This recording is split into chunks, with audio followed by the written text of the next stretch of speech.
Hi guys, thank you for clicking to my video. In the previous video, we discussed about the various examples related to the multinuclear NMR, in which they are categorized under different categories to have the stepwise learning of the multinuclear NMR. Now, we will consider another category, that is the NMR of the molecules with one type of half spin concentrate nuclei and one type of dilute nuclei with half spin. Here, we will proceed with the examples such as the CS4, SiS4, CF4, CS2Cl2, CF2Cl2, and so on. Where if we consider this example, that is CS4, NMR activity in this molecule, it is due to the presence of 13C and the proton. 13C over here, it is dilute nuclei, and the proton, it is concentrate nuclei. Similarly, here in this example, the NMR activity, it is due to that isotope of the silicon, which is dilute nuclei, and the proton, it is concentrate nuclei. Here in this example, 13C, it is dilute nuclei, and the 19F, it is concentrate nuclei. And in this example, we have chlorine, that is, it is NMR inactive. So rest we have 13C and the proton. One is dilute nuclei and the proton is concentrate nuclei. Likewise, we can have many more examples in this category. Right now we will consider this example, that is SiS4, and we will try to figure out the NMR of this kinds of molecule. Here we have the isotopes of the silicon, that is 28 silicon, 29 silicon, and the 30 silicon. The 28 silicon, if we consider, it has its natural abundance around 92.2 with its nuclear spin Ig equals to 0.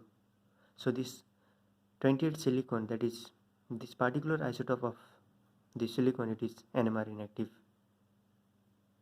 Similarly, if we consider 29 silicon, we have its natural abundance around 4.7% with nuclear spin Ig equals to half.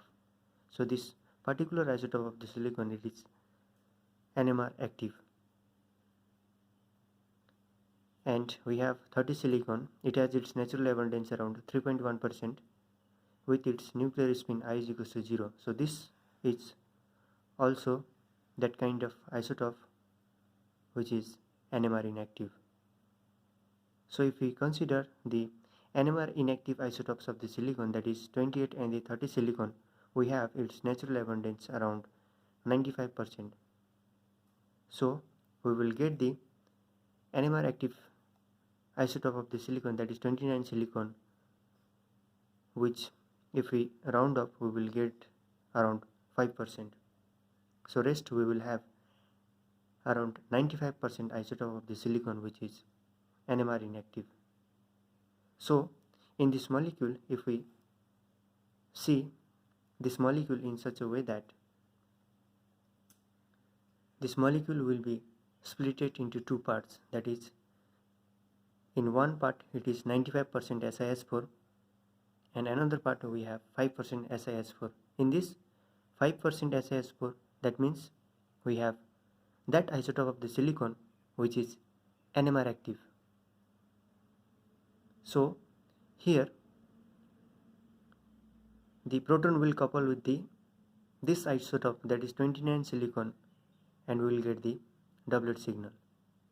But in this case, that is 95% SiS4, this silicon over here, it is totally NMR inactive.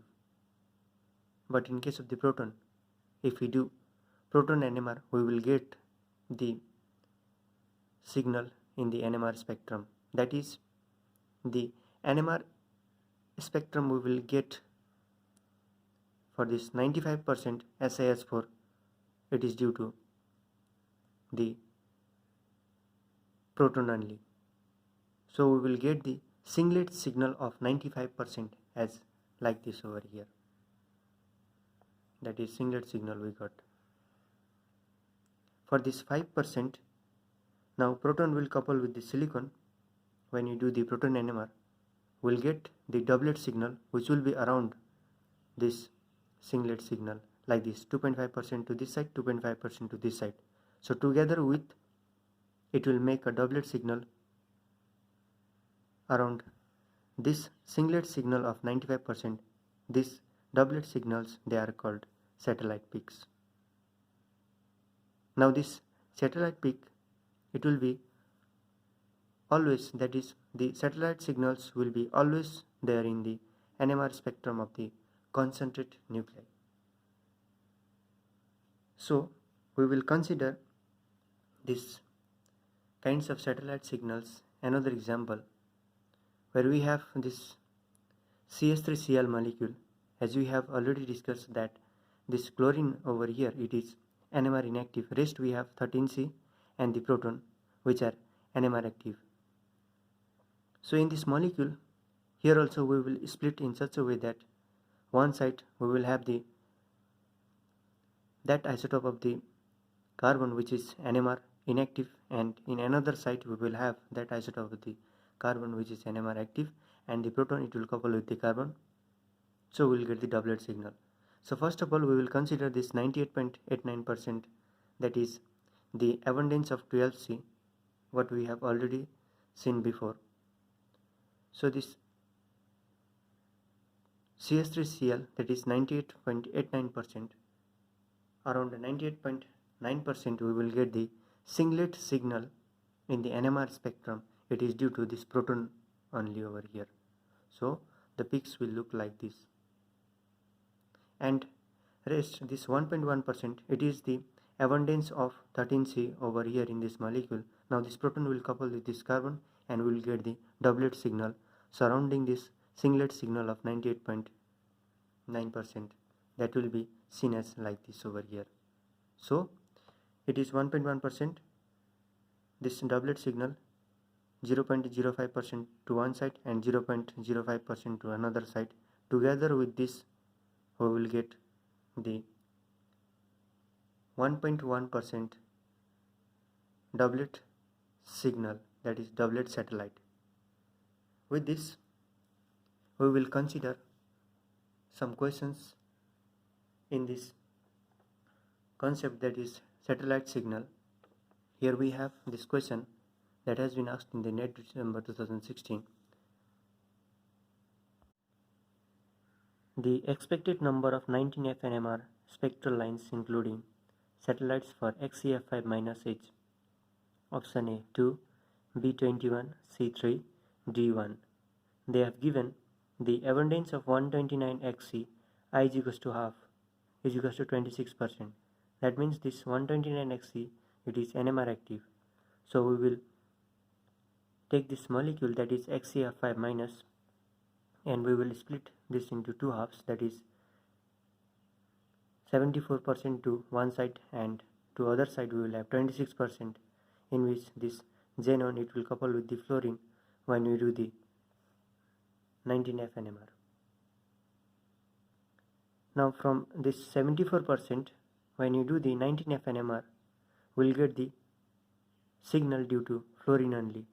So we will have the singlet signal which is of 74% XCF5-. Now from this 26%, we will get the signal in 19F NMR. This fluorine, it will couple with the xenon over here. We will get the doublet signal, 13% to this side, 13% to another side, which is 26% XCF5-. So these two signals, it is satellite of the singlet signal. Now we will have 1, 2, 3 lines in the NMR spectrum of this XCF5-. That is the number of 19F NMR spectral lines for this molecule will be 3. So option C will be the correct option. Now with this, we will consider another question, that is this question, it has been asked in the NET December 2018. Here we have given the 31P proton decoupled NMR spectrum of cis PT PET3 whole twice Cl2 is comprised with satellite peak of a triplet, singlet, doublet, 6. Now here they have given the 195 platinum. It has its abundance around 33.8% with I is equals to half. Its other isotopes are NMR inactive and 31p I is equals to half. So we have 195 platinum, it's around 34% abundance, it is NMR active. So this complex we will consider now as like this cis platinum complex, in which we will split this complex as like this 34% to this side, where this complex will be consisting of 195 platinum, and to other side the other isotopes of the platinum will be there, which is of 66%. It is NMR inactive. Now here when you do the 31p proton decoupled NMR to this complex, 66% will get the NMR signal due to the phosphorus only. So we will have the singlet signal of 66%. It is due to the phosphorus only from this 66%. Rest we have 34%, in which platinum is also NMR active. So this phosphorus, when you do the 31p NMR, that is proton decoupled 31p NMR, this phosphorus over here, it will couple with this platinum, will get the doublet signal, which will be seen as like this: 17% to this side, 17% to another side. Total we will have a 34% doublet satellite of this singlet signal.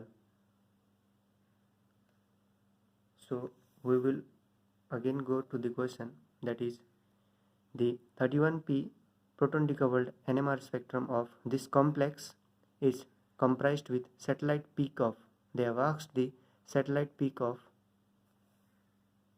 this satellite peak is of this singlet only. So we will have the option B as the correct answer. Now with this we will consider another category, that is the NMR of the molecules with two types of concentrate and one type of dilute nuclei. Here we will take this example, that is CS2F2. In this, the NMR activity, it is due to the presence of 13C, which is dilute nuclei. Proton over here, it is concentrate nuclei. 19F, it is concentrate nuclei. So we have one type of dilute nuclei and two types of concentrate nuclei. So in this example, when you do the proton NMR, will get the triplet signal. It is because of this proton, it will couple with the another concentrate nuclei, that is 19F. So this proton, it will couple with the 219F, 2 fluorine atom, and will get the triplet signal. This proton, it will not couple with the carbon, that we already know. It is because of this carbon, it is dilute nuclei, so the proton itself, it is concentrate nuclei, so it will hunt for a concentrate nuclei only. So hence we will get the triplet signal when you do the proton NMR of this molecule.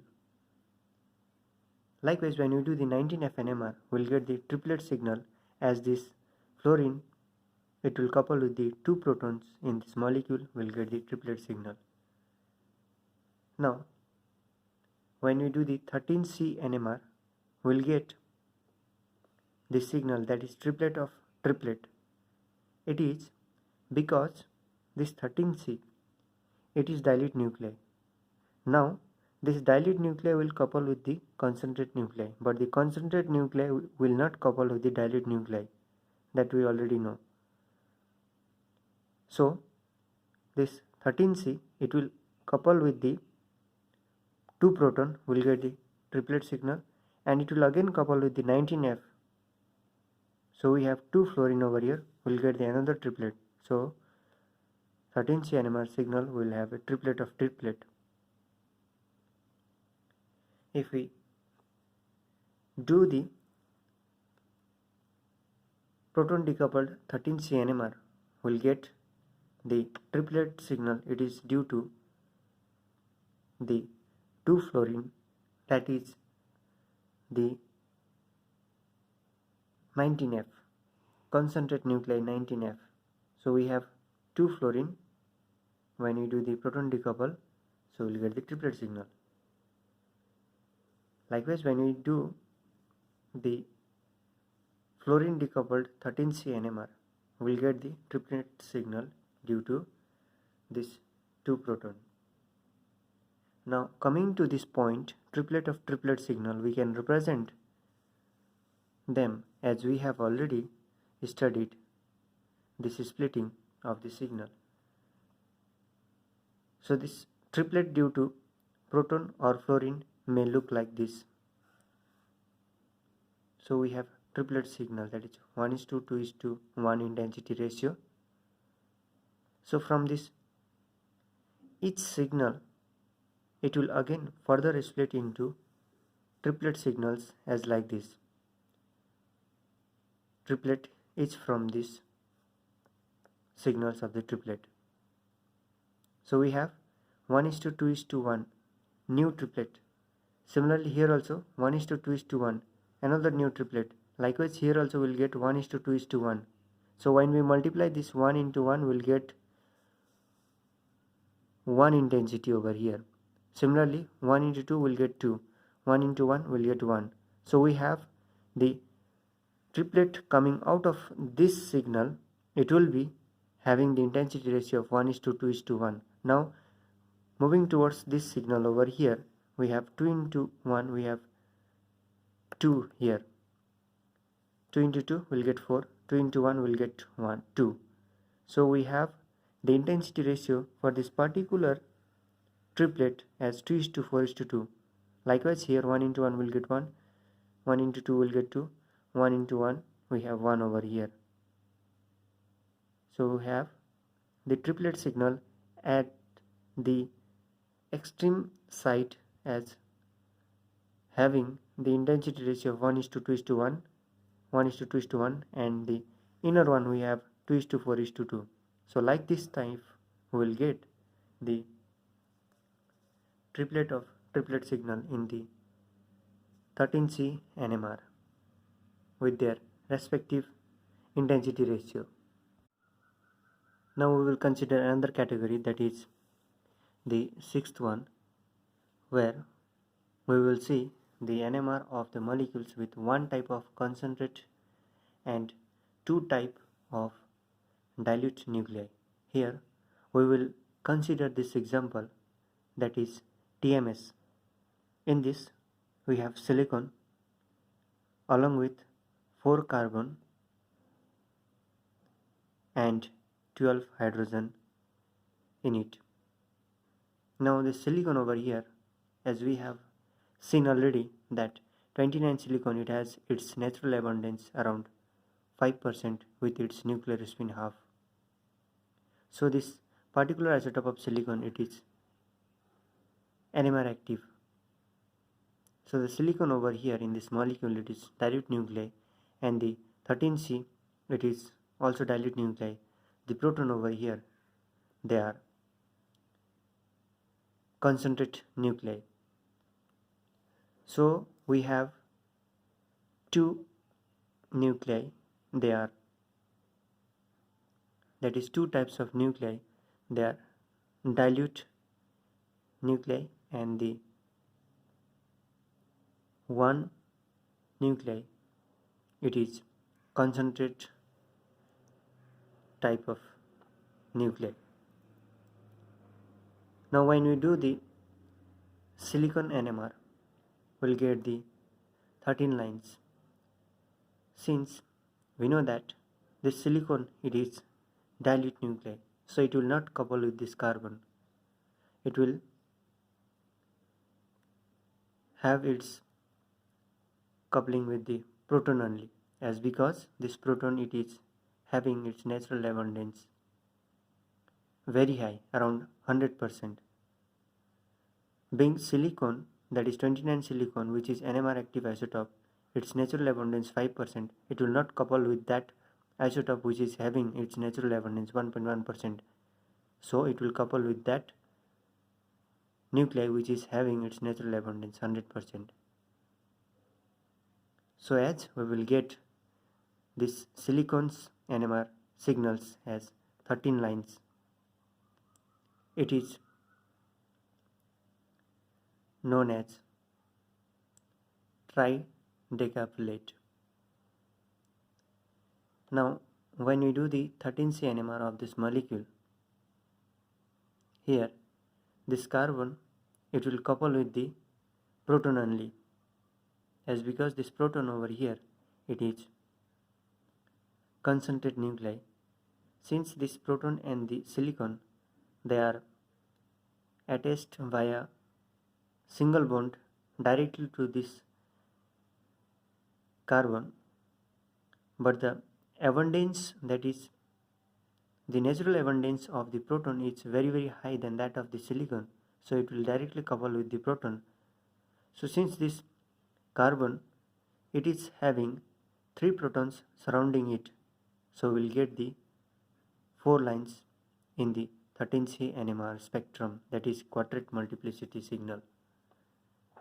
Likewise, when we do the proton NMR, we will get the singlet signal of this molecule. So with that, we'll get the singlet signal of 12 hydrogen in this molecule, along with this 5 plus 1.1, 6.1% satellite peak, that is satellite doublet. The spectrum, it will be looking like this over here in the proton NMR spectrum. That is, compared to this satellite peaks, the singlet line of the singlet signal of the 12 hydrogen will be infinitely very long. So it may be represented as like this for the proton NMR spectrum of the TMS. Now in short, we can represent that TMS signal as like this with doublet signal in it. As I have already told that this silicon NMR, that is, we will get the 13 lines, which is called tridecaphlate, that will be looking like this, in which we will have 13 lines in it, or it can be represented as like this over here. With this few categories, we try to understand the multinuclear NMR with stepwise learning of various examples. If you like my videos, don't forget to share it to your friends, giving thumbs up right down below. Thank you.